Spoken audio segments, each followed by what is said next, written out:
Welcome to History Clips. I'm Mr. Hummel. And I'm Mr. Bueller. And in today's episode, what we're going to be talking about is the first part of the American Revolution with the battles that predominantly were occurring in the northern part of the 13 colonies, usually the Pennsylvania to Canadian border parts of the colonies.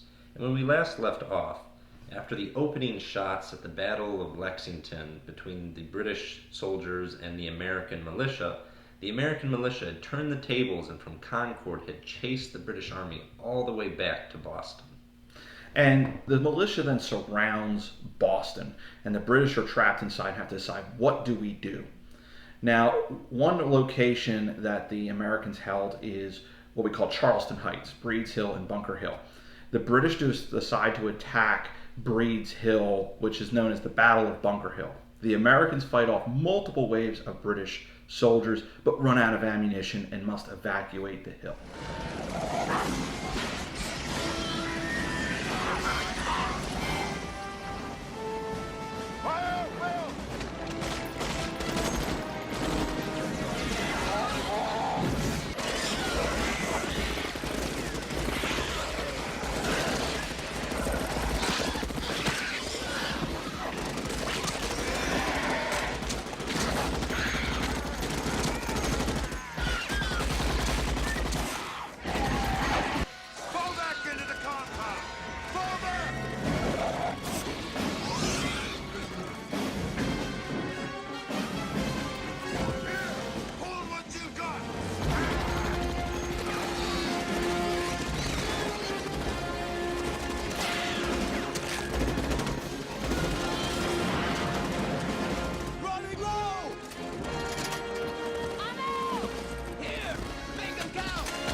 Instead of the defeat at Breed/Bunker Hill making the Americans lose hope and discourage them, it galvanizes them. It says, we might have a chance at winning this.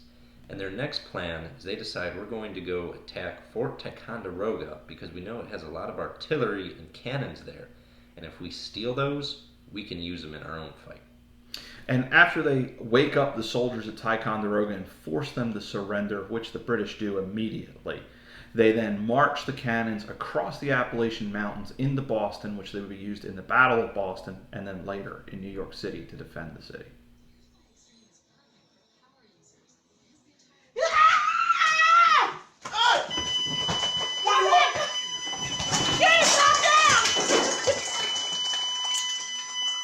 During this time as well, the Continental Congress decides to name General Washington the general in charge of all American forces in the 13 colonies.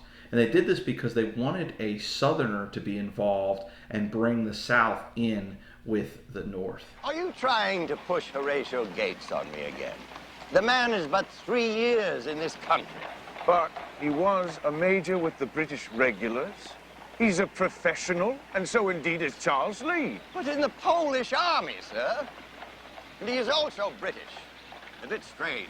I know what you're up to, Mr. Adams. You choose a Virginian in order to involve the South in the defense of Massachusetts. But what if your own New Englanders refuse to serve under Washington? By God, they had better. Will you, Mr. Washington, accept this supreme command?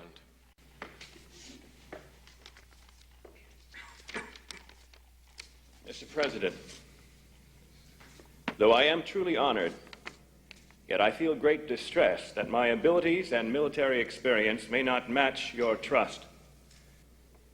I will, however, exert every power I possess in service to our glorious cause. I beg the Congress will accept my most cordial thanks for this testimony of their approbation. But let it be remembered by every gentleman in this room that I do not think myself equal to the command you honor me with. Washington starts off strong. He orders Dorchester Heights in Boston reinforced with cannon, and when the British wake up and see all the artillery pointing at them, there's this mad panic where they don't really know what to do. They start throwing their weapons into the ocean so that the Americans can't get a hold of them. They board ships, and they get the heck out of there.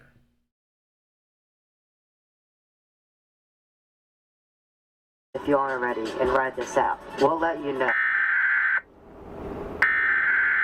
The Center for Disease Control in Washington, D.C. has issued a viral outbreak warning. State and local officials have reported cases of high fever, nausea, death, and even cannibalism. Stay in place until further notice. What the heck? Okay, I'm pulling the driveway right now. We're not the U.S. Marines. I can't get to start going now. Okay, there's Barry. He's got the Jeep. Don't move. Police are coming or something, and yeah, it's literally all over the news. Trying to put a garden hoe isn't what we want. We have guns. Why are you putting garden equipment All right, I'll go get the guns. in the car? You're gonna need to defend yourself. I can't be with you the whole time, okay? Look, this is how you use it. Safety's right here. Pull this. Try. I need you to see you do it, okay? You gotta hold it up. If anything comes, hold the weapon. Hold it up. No, hold it up. Hold it up, okay? You got it? Okay, I'll be right back. Listen, we can only take one pet. Which pet? The cat or the dog? The cat, you idiot! Okay, I got the cat. Mom said we're leaving the dog. Okay, that's fine. Okay, Dad said that since he's in Las Vegas, that he's close to Mexico and he wants us to meet him in Mexico. How good is your Spanish still from high school? I can say pants. The Continental Congress then decides to declare independence, signing the Declaration of Independence written by Thomas Jefferson. Now remember, by signing this Declaration of Independence, they had all admitted to treason openly and could have been killed if they lost this war. Very well, gentlemen. We are about to brave the storm in a skiff made of paper. And how it shall end, God only knows. That's a pretty large signature, Johnny. So Fat George in London can read it without his glasses. All right, step right up, gentlemen. Don't miss your chance to commit treason. Hancock is right. This paper is our passport to the gallows. But there's no backing out now.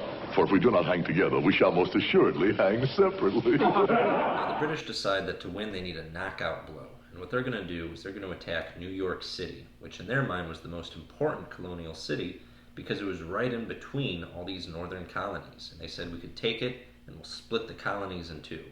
And they invaded with the largest British armada to date at that time. And the British Army almost destroys Washington. He forgets to reinforce a certain road that he completely forgot about. And the British use that road to flank maneuver around Washington. However, by sheer luck or the grace of God, as Washington puts it, a uncommon fog drifts down the East River and covers Washington's retreat to Manhattan. And all of a sudden, the next thing you know, it just got bigger and it got wider and it consumed everything.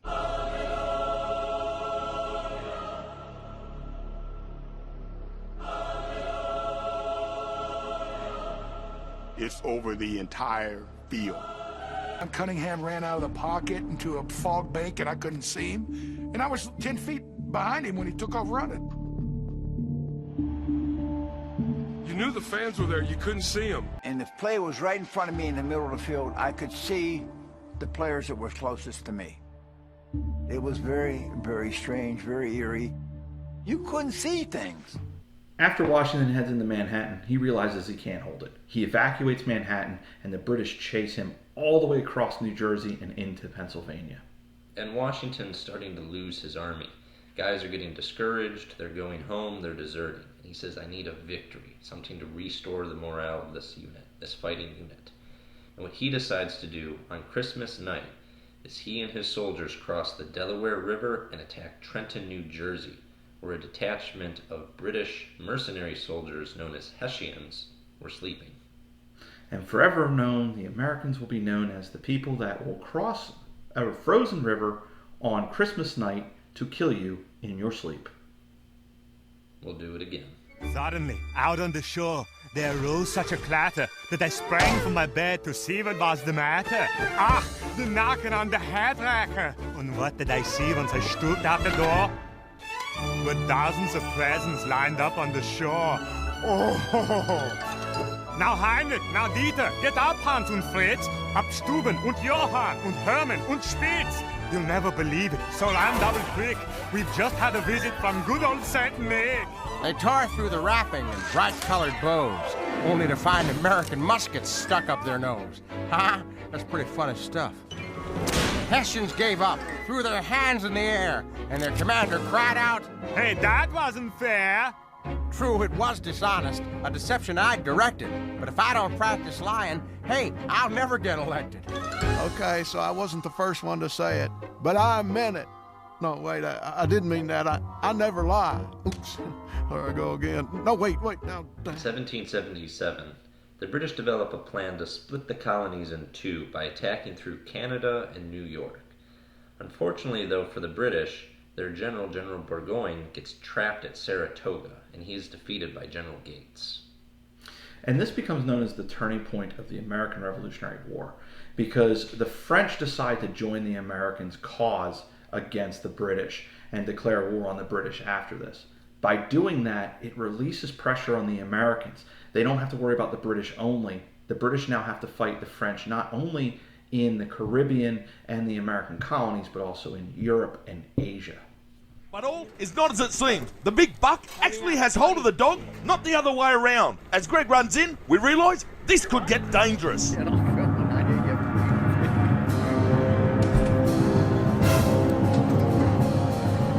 Let it go, dogs, let's go. Now the dog's coming.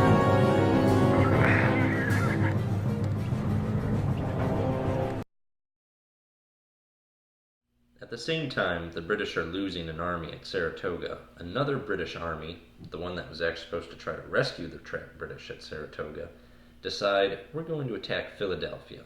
It's the capital of the American colonies, and we're going to take it, ending this revolution. They will attack from the south, and they will thoroughly defeat the Americans at Brandywine. Hey! Corey. Oh, he fine. If he come over here, I'm gonna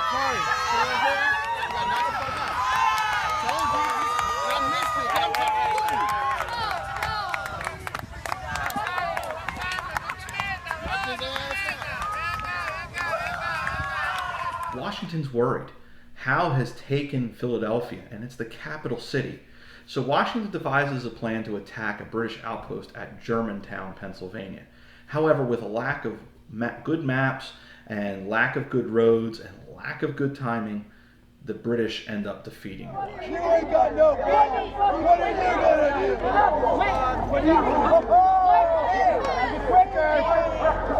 By 1778, the British Army has realized holding Philadelphia, it's not ending the war. The colonists aren't giving up.